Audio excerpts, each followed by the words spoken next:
Bonjour et bienvenue à cette vidéo, c'est une annonce de voyage. Je pars au Walt Disney World Resort très bientôt, j'ai vraiment très hâte pour un week-end express entre filles de 4 nuits et 3 jours de parc.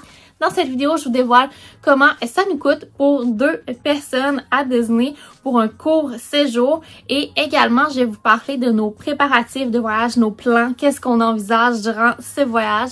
Alors avant de débuter, je me présente Marie-Christine, passionnée des parcs Disney.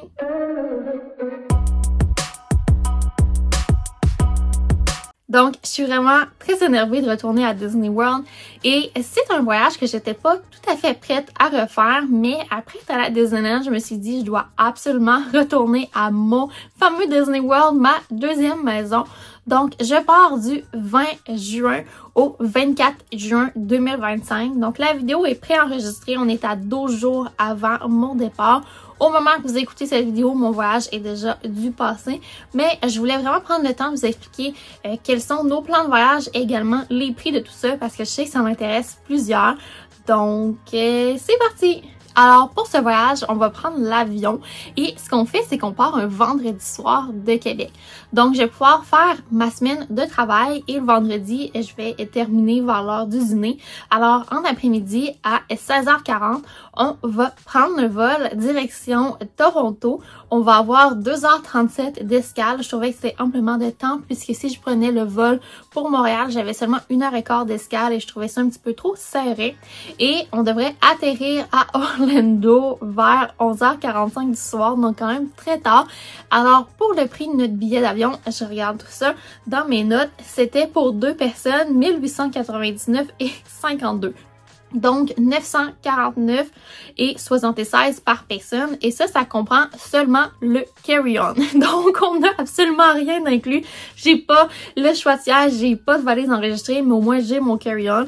Donc, ça va être un petit week-end express entre filles. Alors, pour le vol d'avion à 950 $, c'est un des billets d'avion les plus chers que j'ai acheté. Je dirais que le plus cher, là, c'était 850 que j'avais déjà payé, mais c'était une surprise que j'étais en première classe finalement, donc c'était une aubaine. Alors là, à 950 $, je trouvais ça quand même cher. Ce que je veux vous partager, c'est que je constate que l'inventaire des vols vers Orlando est de plus en plus mince, donc on a moins de choix. Il y a beaucoup plus de consolidation de vols, donc on essaie de mettre les gens sur un même vol et de libérer des avions pour d'autres destinations internationales.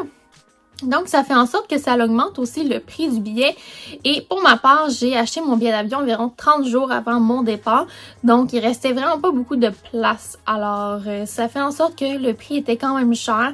Mais pour nous, c'était vraiment important de choisir ces dates-là puisqu'on n'a pas besoin de prendre congé du travail parce que vu qu'on a le férié de la Saint-Jean, ça s'arrangeait super bien pour faire un week-end condensé et ajuster nos heures de travail. Donc, moi, c'était vraiment ces dates-là qui me convenait pour mon séjour. Ensuite, pour l'hôtel, grosse surprise, je retourne au Pop Century. Donc, c'est l'hôtel que j'ai choisi avec le Skyliner. C'était environ 45 $ US de plus par nuit que le All Stars. Donc, j'aurais pu aller au All Star Movies en chambre standard. Mais je me suis dit, pourquoi pas retourner au Pop. Les chambres sont en rénovation. L'hôtel a été rénové. Le food court, tout est coloré. J'avais vraiment envie de retourner à cet hôtel-là. La dernière fois que je suis allée, je crois que ça fait environ 3 ans, donc ça fait quand même assez longtemps, donc je suis due pour retourner au Pop Century et c'est un hôtel vraiment bien aimé de mes abonnés, donc j'ai hâte de refilmer l'hôtel, de reprendre le temps de refilmer un resort tour à jour des lieux, donc c'était assez stratégique comme choix. Donc pour le Pop Century, 4 nuits, donc la nuit du 20, 21, 22, 23 juin puisqu'on revient le 24, c'est un total de 927 et 54 US pour 2 adultes. Donc, en canadien, environ 1300 $ et par personne, c'est environ 650 $. Donc, on a choisi le Pop Century puisqu'on profite également de la promotion sur les billets. On a pris les billets 3 jours. Donc, on va seulement faire Epcot, Hollywood Studios et Animal Kingdom. C'est les seuls parcs qui sont admissibles à notre 3 jours en promotion. Donc, le Magic Kingdom, j'irai pas le voir. Donc, il va falloir que je revienne hein, pour le Magic Kingdom, c'est pas grave. Alors, pour les billets de parc, l'offre de 3 parcs, c'était 690 et 12 US pour 2 personnes, donc 970 Canadiens environ. et par personne 485 $ canadiens. Je trouve ça quand même raisonnable. On a eu chaque jour de billets pour moins de 100 $. Je trouve que c'est un excellent prix pour aller à Disney, là, 100 $ plus ou moins pour entrer dans les parcs. Je trouve ça vraiment bien. Donc c'est ce qui a fait en sorte qu'on a choisi le Pop Century puisque on va pouvoir aller à Epcot et à Hollywood Studios en Skyliner. Donc on trouvait que ça valait la peine, ça faisait longtemps. On voulait faire un petit tour de Skyliner pour mon grand retour à Disney World. La dernière fois que je suis allée, c'est en mois d'août l'année passée. Donc ça fait vraiment longtemps. J'ai hâte de retrouver ma deuxième maison. Donc ensuite, pour ce qui est du transport de l'aéroport à notre hôtel, on va opter pour le Mears Connect. Donc là, on se fait vraiment un voyage traditionnel. Là. On va au pop, on fait seulement les parcs, un parc par jour, il n'y a pas de parc hopper, on prend le Mears Connect, donc on est comme back in the day, un voyage traditionnel. Puis je trouve que ça va vraiment connecter avec beaucoup d'entre vous, que vous faites vraiment un seul parc par jour, vous allez au pub, vous prenez le Mears Connect, donc ça vous fait un voyage vraiment inspiration pour vous mettre là vraiment dans l'ambiance de votre voyage qui approche. Donc pour le Mears Connect, on prend cette option-là puisque quand on est deux adultes, ça vaut vraiment la peine le Mears Connect par rapport à un lift Uber pour l'aller-retour. Mais si on est plus que deux personnes, pour le prix par personne, je préfère l'option d'un lift. Et je prends souvent un lift XL, surtout avec les valises enregistrées, quand on est 3-4 personnes. Donc, le Mears Connect, ça va être 67 et 20 $ US pour deux adultes aller-retour. Donc, 94 $ canadiens environ, 47 $ par personne pour l'aller-retour. Je trouve que c'est un prix quand même très raisonnable. Et petite note ici, bien que c'est pas obligatoire, moi je laisse tout le temps 5 $ de pourboire à mon chauffeur Mears Connect pour l'aller et un autre 5 $ au retour puisqu'il s'occupe de mettre les bagages en soute et tout ça. Donc, je laisse toujours un petit pourboire. Donc, planifiez tout ça. Si vous voulez laisser un pourboire, de l'avoir parce que je pense pas qu'il va y avoir du change pour vous. Donc, je planifie toujours là 5 $ là, en coupure de 5 $ dans mon portefeuille que je garde pour le Mears Connect pour laisser un pourboire. Budget nourriture. Alors, pour ce voyage-ci, on va apporter des cartes cadeaux Disney qu'on peut se procurer en pharmacie. Moi, j'aime les acheter au Jean Coutu. Donc, on va avoir pour 350 $ canadiens en cartes cadeaux. Je dis canadien puisque quand on achète les cartes cadeaux au Canada dans une boutique, l'argent est en canadien et c'est le taux de change du jour qui est appliqué à chaque transaction qu'on fait à destination pour convertir en dollars américains. Donc, on amène des cartes cadeaux puisque c'est l'option que j'aime, mais savez que ça vient un petit peu moins cher que payer en carte de crédit puisqu'on paye pas les frais de caisse de transaction sur la carte de crédit. Donc, c'est quelque chose à savoir. Pour les cartes cadeaux, là, 350 $, je pense que c'est un bon montant. Ça va être un voyage qu'on va faire en majorité des quick service. J'ai seulement un table service de réservé durant le voyage. Et on va également apporter 200 $ US en argent pour laisser du pourboire à la fin de ménage. Toutes les gens qui nous assistent, si on veut payer des restos en argent, pourquoi pas. Parfois, il y a des endroits où c'est plus facile de payer en argent, là. Je vous donne un exemple, les ballons sur Main Street, c'est plus rapide d'avoir l'argent comptant. Il y a quelques trucs comme ça, là, ça va vraiment mieux. Mais le reste, si on dépasse le budget bouffe, eh bien, on va tout mettre sur la carte de crédit, les restes. Pour ce qui est budget Lightning Lane, donc je vais pouvoir les acheter 7 jours à l'avance. Donc cette semaine, je vais faire ça un matin et je vais m'enregistrer également. Donc nous, on va vouloir prendre le Single Pass à Gardiens Galaxy puisque maintenant, il n'y a plus de boarding group et je veux prioriser les autres attractions pour le temps d'attente qui est plus court que de me mettre en file pour 1 heure, 1 heure et demie pour Gardiens Galaxy. Donc on va payer le Lightning Lane Single Pass. Pour Hollywood Studios, je vais prendre le multipass. Je trouve qu'il vaut vraiment la peine à Hollywood Studios. Donc, on va essayer fort d'avoir Sling et Dog Dash. Sinon, je connais mes drop times pour l'avoir en journée. Ou bien on ira au Early Entry. Et pour Animal Kingdom, on va voir. On y va un lundi, donc peut-être qu'on n'a pas besoin de Lightning Lane. Je me suis quand même gardé un budget. C'est la journée même, par exemple, on voudrait payer pour Flight of Passage. Mais sinon, mon petit hack Animal Kingdom, c'est après l'heure du souper, avant la fermeture du parc. On va se mettre en file et généralement, on attend 20-25 minutes. Donc, c'est peut-être ça qu'on va faire. Donc, un total, si je ne compte pas le budget Lightning Lane et nourriture, on est à 4264 $ canadiens pour 2 personnes. Et notre budget avec nourriture Lightning Lane, souvenir, est de 2500 $ canadiens par personne et on est 2, donc un voyage à environ 5000 $. Donc maintenant, je vais vous parler de mes plans de voyage. Je vais vous expliquer comment ça va fonctionner.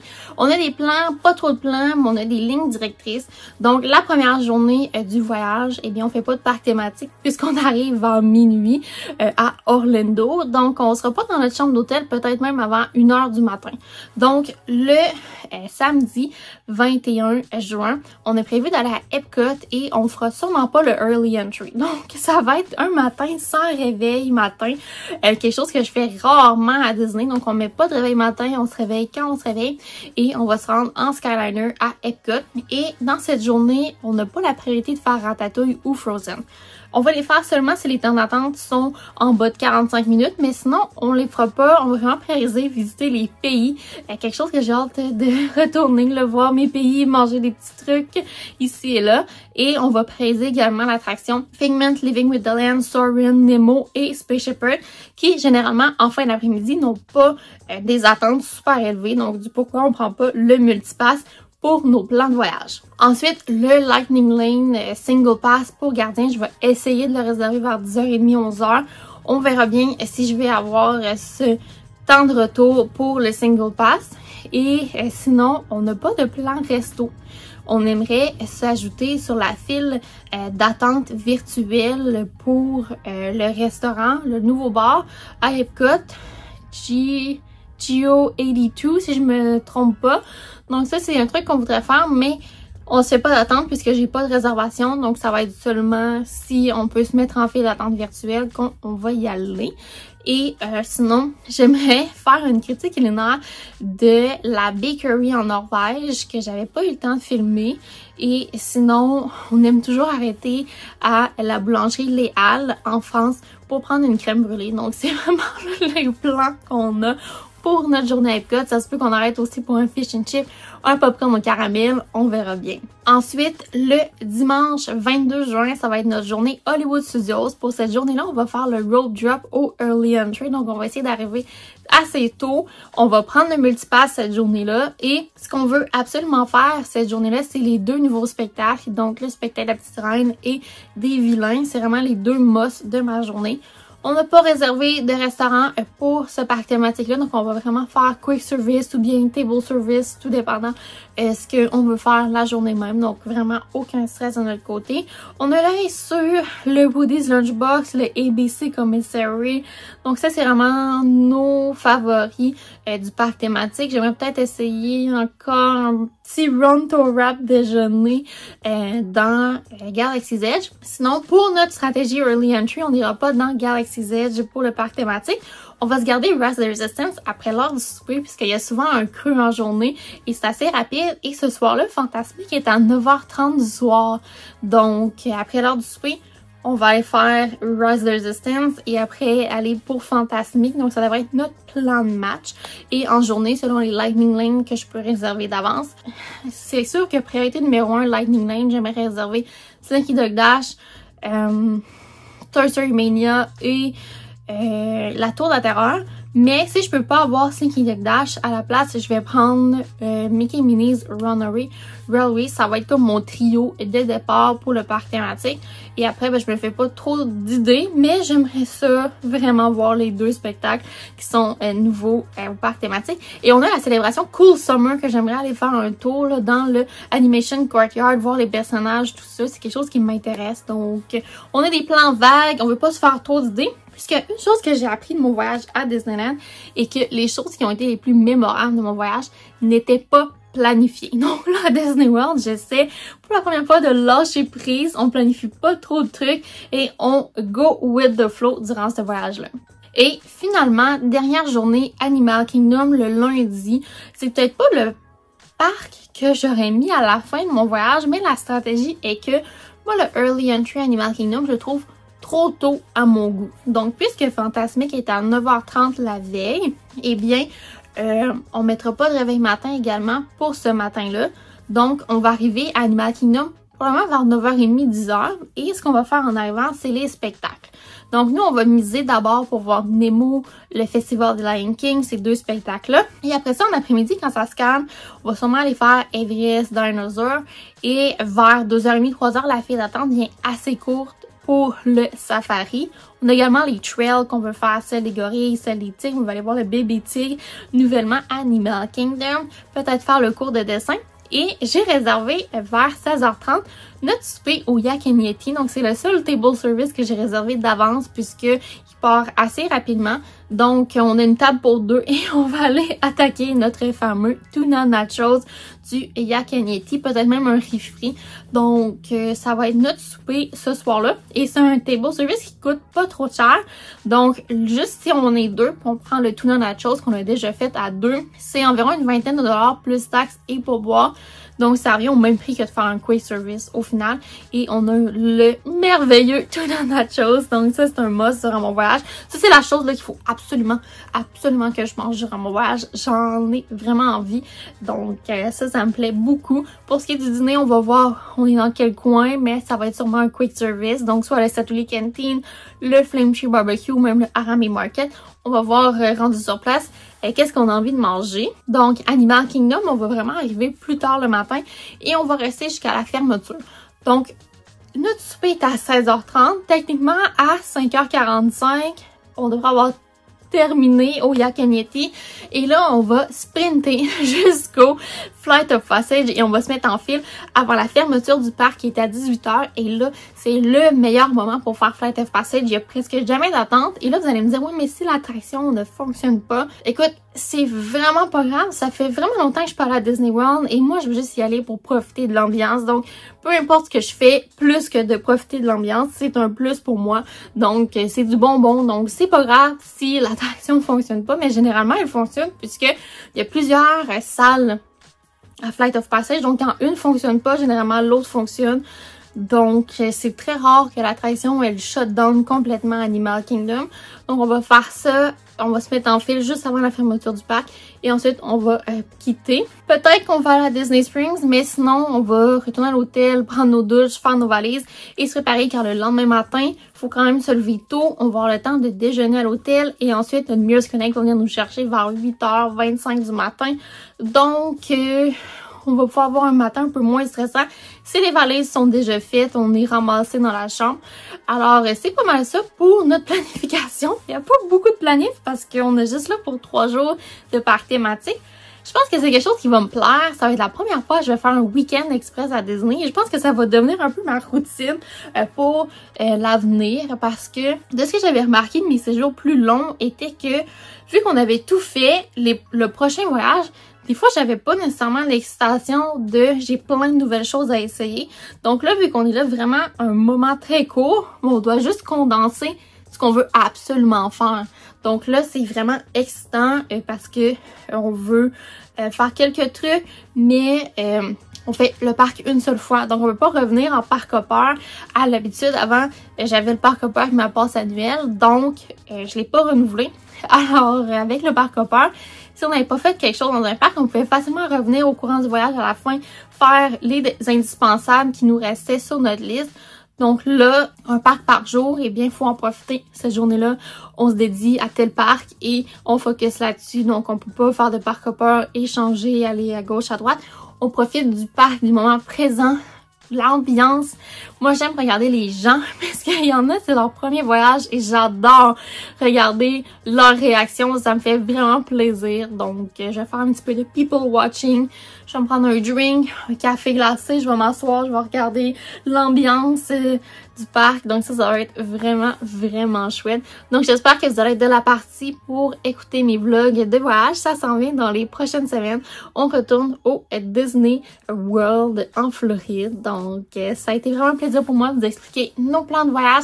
Et si cette vidéo vous a plu, je vous invite à laisser un thumbs up et également laisser un commentaire ce qui est un must pour vous pour votre prochain voyage à Disney World. Et on se dit pour une prochaine fois. Bye!